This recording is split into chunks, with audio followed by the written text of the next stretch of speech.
Gentlemen, in the picture you've just witnessed, you've seen the underworld's challenge and your government's answer to that challenge. Now, you men have been chosen to represent your government in the fight to stamp out the criminal element of our nation. The Federal Bureau of Investigation trains you to meet the hoodlum on his own ground. It arms you to fight the gangster with his own weapon.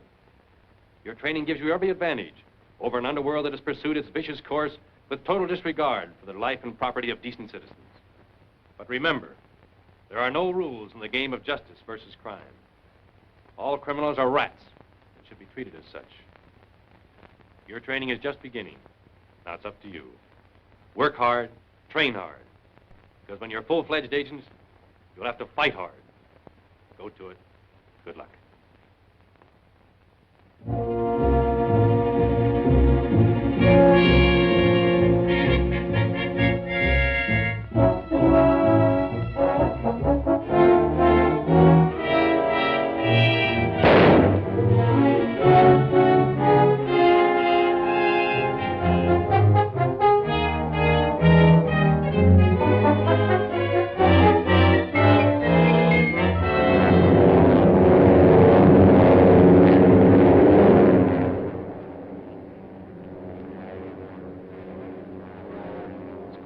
G-Man. Why, tomorrow you'll be mingling with some of our best criminals. If the director hadn't sent for you to act as our instructor for a few months, I doubt if I'd have made the grade. So you think as a teacher I was a pushover, huh? Oh, no. No, I merely meant that. I understand what you mean, Ron. And thanks for the compliment. But your real teachers are the criminals you're going to run into from now on. They'll chalk up a lesson every time you meet them.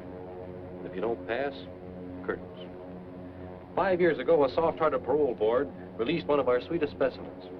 Since then, he's been mixed up in more crimes than you believe it possible for any one man to commit and get away with.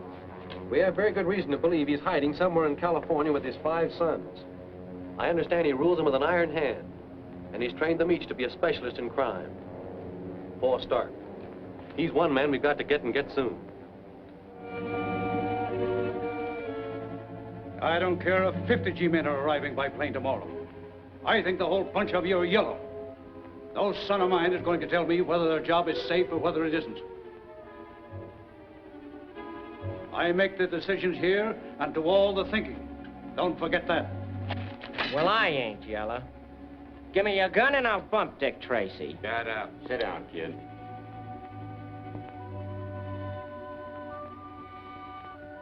We're going to pull off that job tomorrow at 12 o'clock, just as I planned it. And you all know what to do.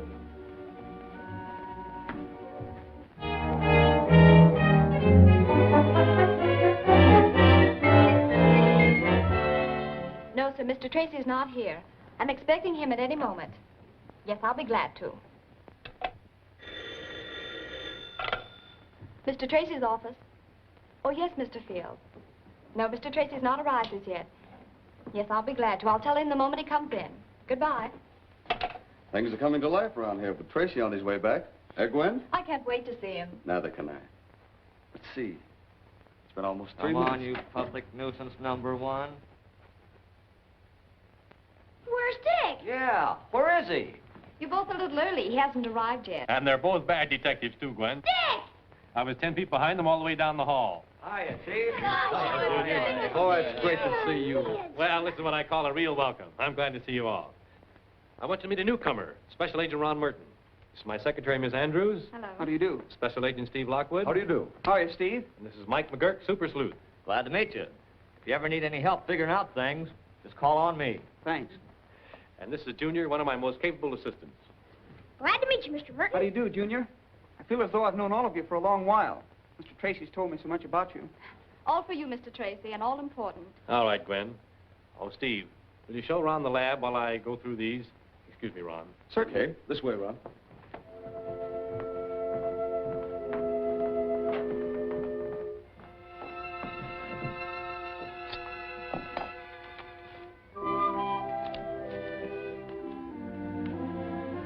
Just file this one. Hello? Dick Tracy speaking. Oh, yes, Mr. Ward. Surely, I'll send an agent right over. Ron. Pardon me. Gee, he sure is a swell guy, isn't he? Yeah, it sure is. Yeah. No time like the present to go to work, Ron. The Ward Trust and Bonding Company has just requested a special agent to accompany $500,000 across town. Your first assignment. You'll find the details on this card. Right. I'll pick you up at that bank and we'll take Junior back to school. Okay. Yes, sir.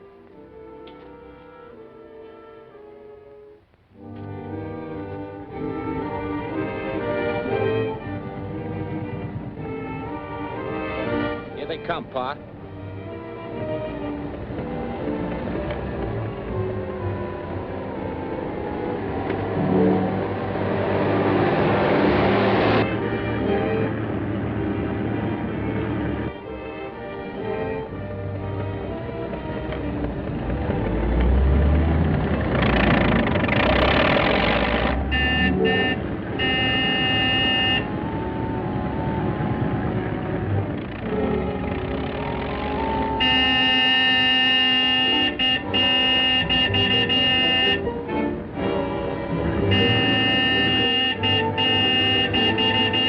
Driver of that van up ahead must be deaf. Yeah, you better turn off this alley at the next intersection.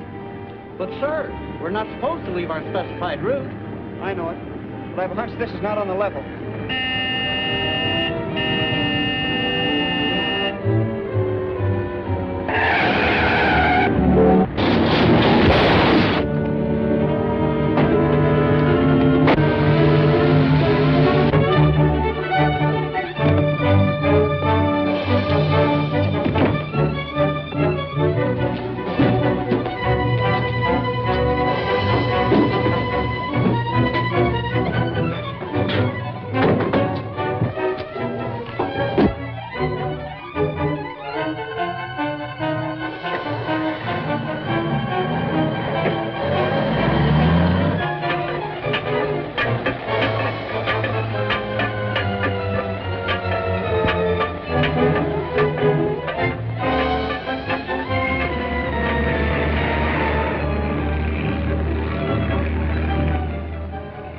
That gas sure finished those guards in a hurry. There wasn't a peep out of them.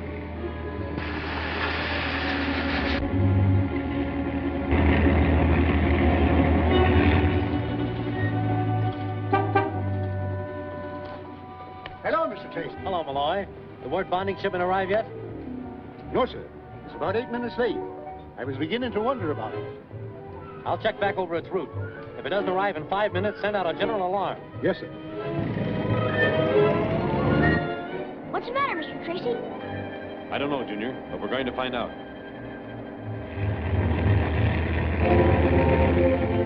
It's almost through. Be careful you don't get a whiff of that gas when she comes open.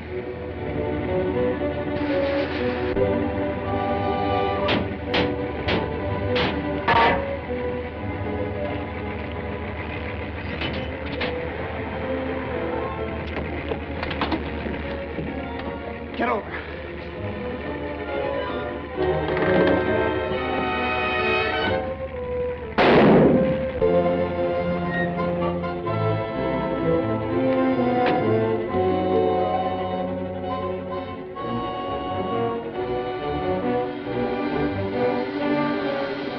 Something is wrong, Junior.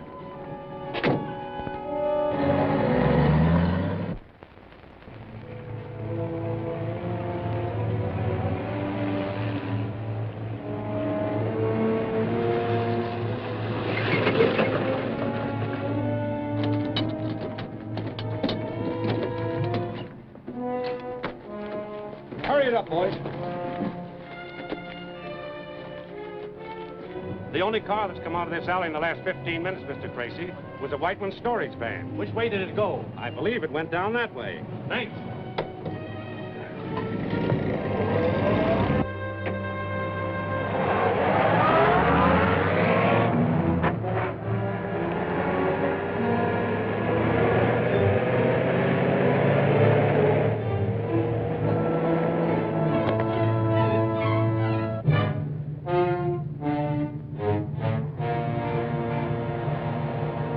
That certainly was a nice piece of work. Yeah. Went off slick. But the G-man, he... What about the G-man? You didn't figure on gas masks. Well, come on, what happened? Don't worry. He won't cause us any trouble. Kid plugged him. He had a gun on Champ and me. Suppose you made sure he was dead? Well, he dropped without making a sound. Did you make sure he was dead? How do you know you haven't left a witness behind who can identify you all? Slow down. What are you doing? I'm gonna make sure of that G-man. The kid'll get him. Drive to the city dump. Why, hello, kid. I'm not the kid. Now get going. Sure.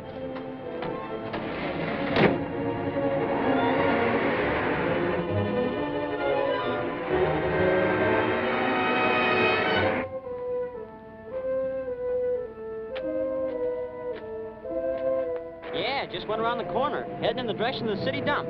Thanks. Okay.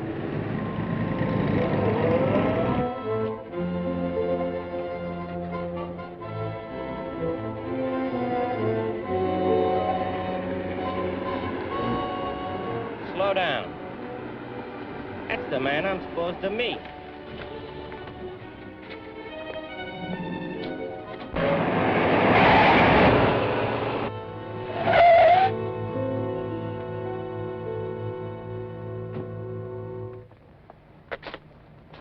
Run. Run. Stay with him, Junior.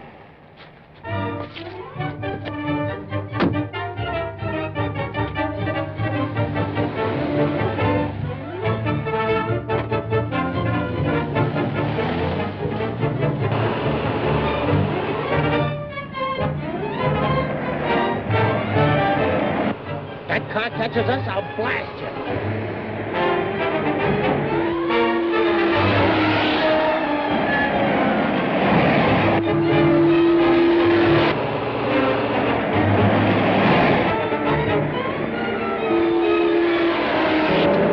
Take that next turn.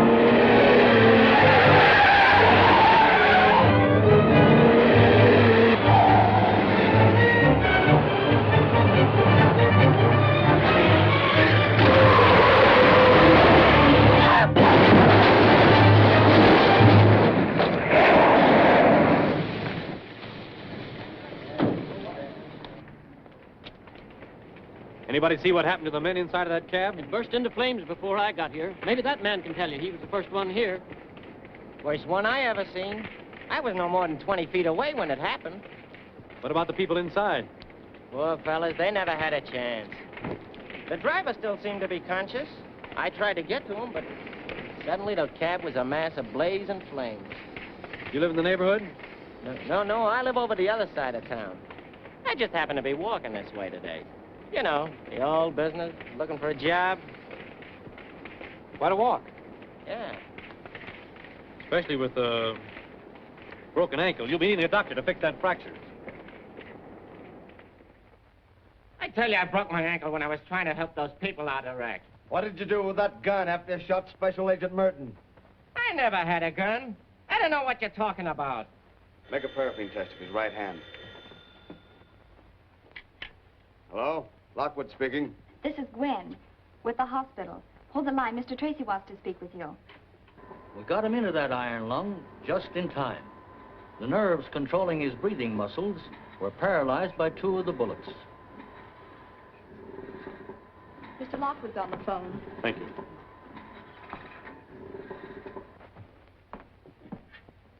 Hello, Steve. The doctor says Ron will pull through. That's good news, Dick. He's still unconscious, but when he comes to, we'll be able to identify that man we're holding. We've just taken a paraffin test of his right hand. Yep, they show up all right, Chief. Yeah, there's no doubt he's guilty. Lock him up.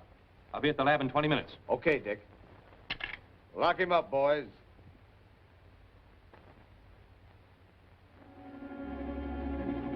Pa, Dick Tracy's got the kid. He's gonna pin the whole rap on him. What about the other G-man? Still living. They got him in an iron lung over at the receiving hospital. Has he talked? Not yet. He's been out like a light since they picked him up. They'll have a hard time burning the kid if that G-man never talks. He's not going to.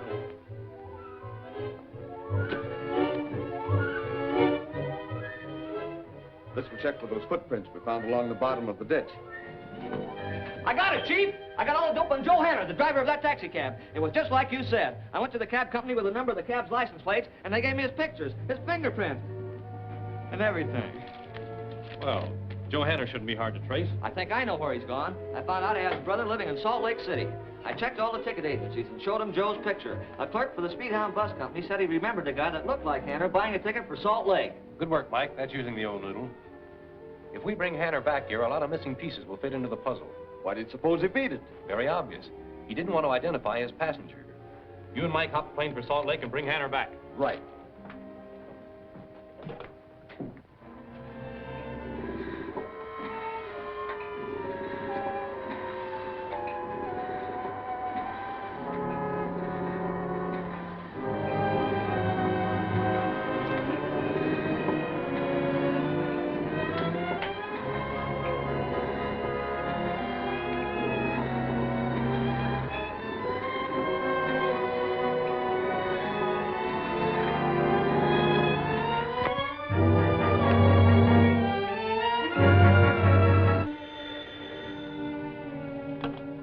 Hello? Yes? Oh. All right. Yes, I'll be right over. What's happened? We've lost a great guy, Gwen. Ron's gone.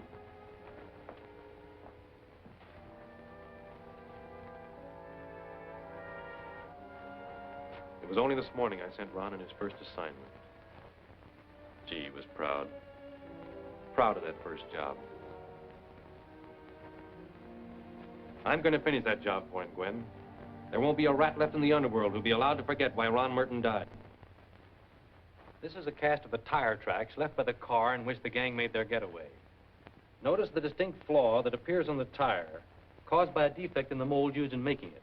Now, there are not more than a dozen retread tire shops in the city. Check on each of them. Find one with a corresponding flaw in the tire mold. Then get a list of persons to whom such tires were sold. Get going.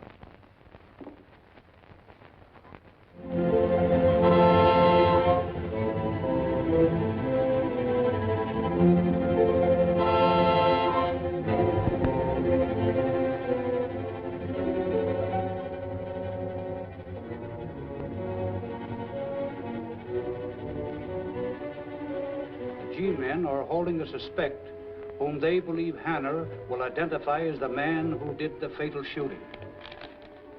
I guess it's all up with the kid now. Why, the best mouthpiece in the country couldn't save him. If that taxi driver puts a finger on him. Yeah, if it wasn't for him, the kid would have a chance. They'd have a hard time proving he was in that cab. I've got a plan that'll keep Hanner from ever laying eyes on the kid. Snub, drive straight to the ridge with that equipment. Okay. You leave in the sedan about a half an hour. I'll pick up Champ and meet you tonight at the beam station. Right.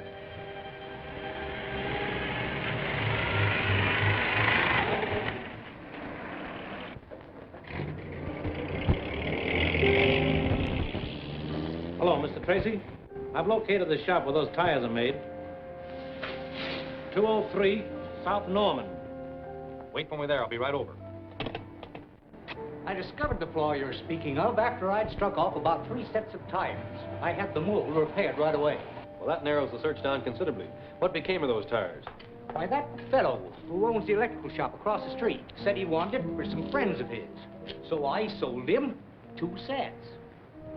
That's him now. Thank you. We'll question him.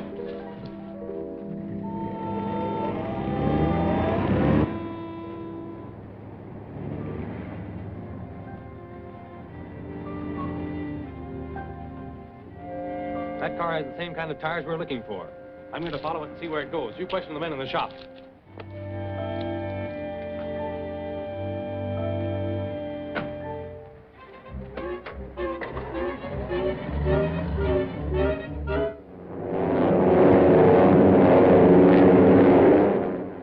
I figured anything was better than getting mixed up with that stock gang, so I lit out. So it was Kit Stark who did the shooting. Yeah. My life wasn't worth 2 cents being a witness to it. Why, they'd have rubbed me out in no time at all. You guys will have to give me plenty of protection until the rest of that gang is rounded up.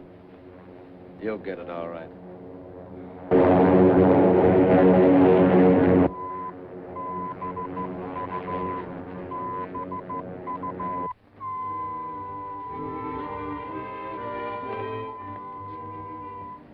That's him. Come on.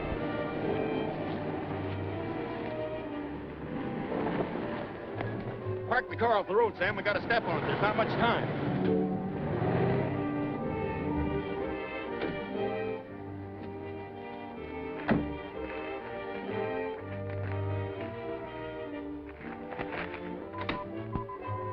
All right, keep quiet and you won't get hurt. Okay, Jim, time up. Get up. Come on. Keep watch outside. Hey, what are you guys up to?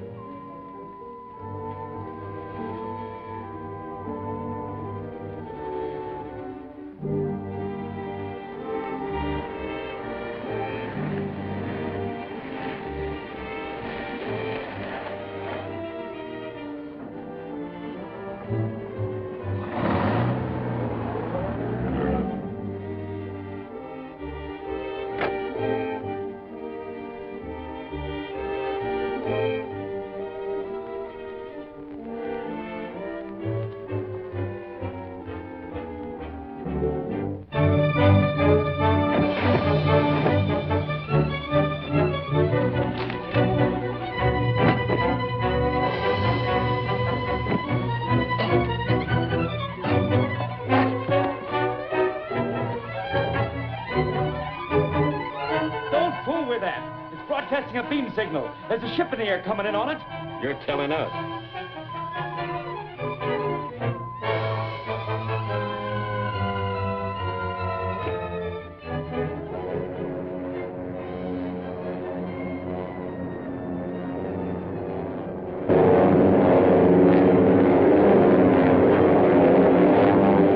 Now.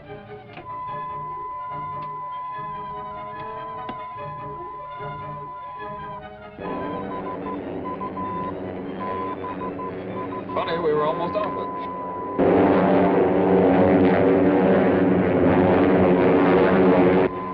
Better veer north a little.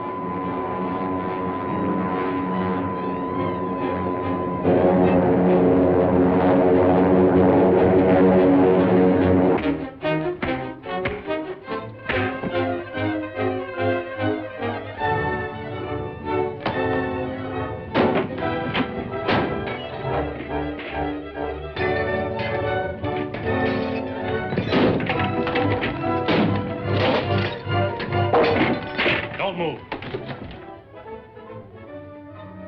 All right, stick him up there.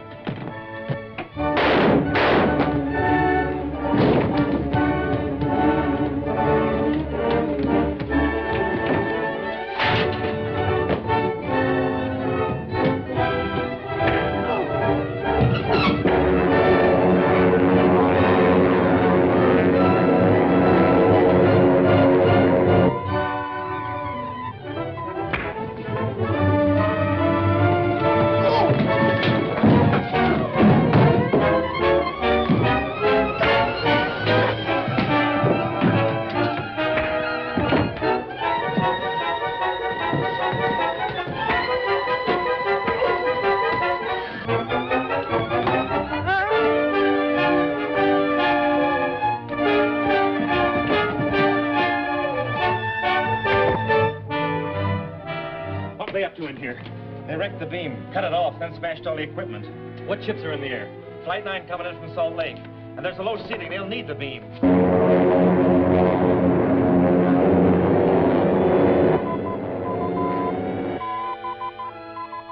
The minute the beam cut out, they probably circle ahead for another port. They're in constant touch with the airfield anyway. Well, can we listen in on their reports? Everything's wrecked in here.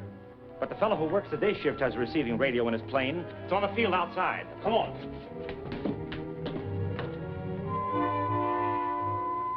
I'll give it 15 more minutes. Listen. Calling Municipal Airport. Flight 9 checking in.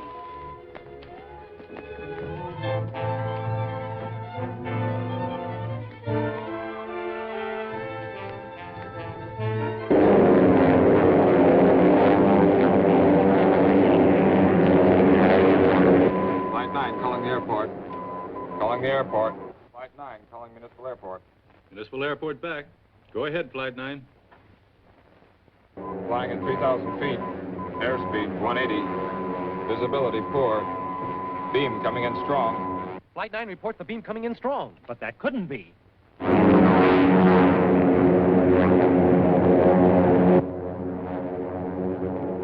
One of them kept looking at his watch, and at a certain time they cut the switch.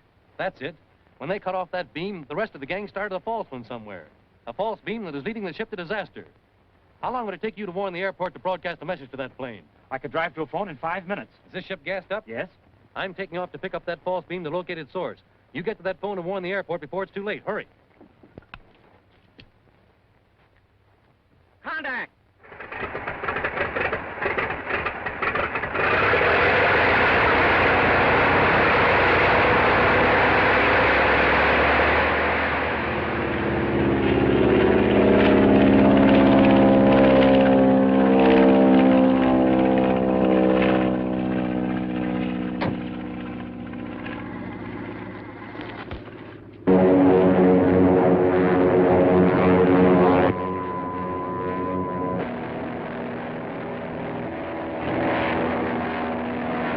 Calling Municipal.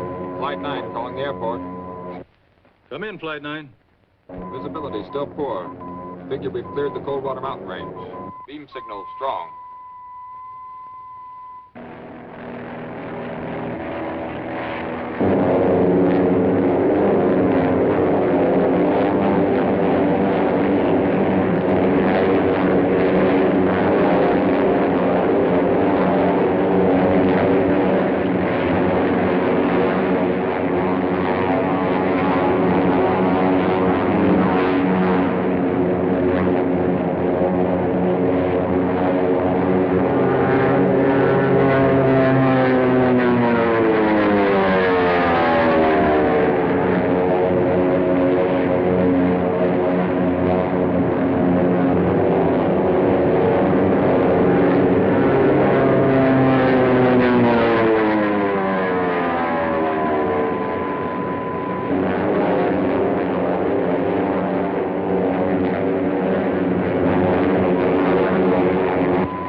Fool trying to do?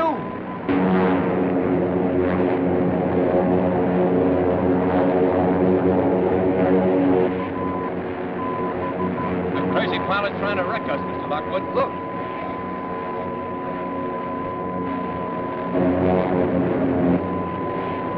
It's Dick Tracy. He's trying to warn us.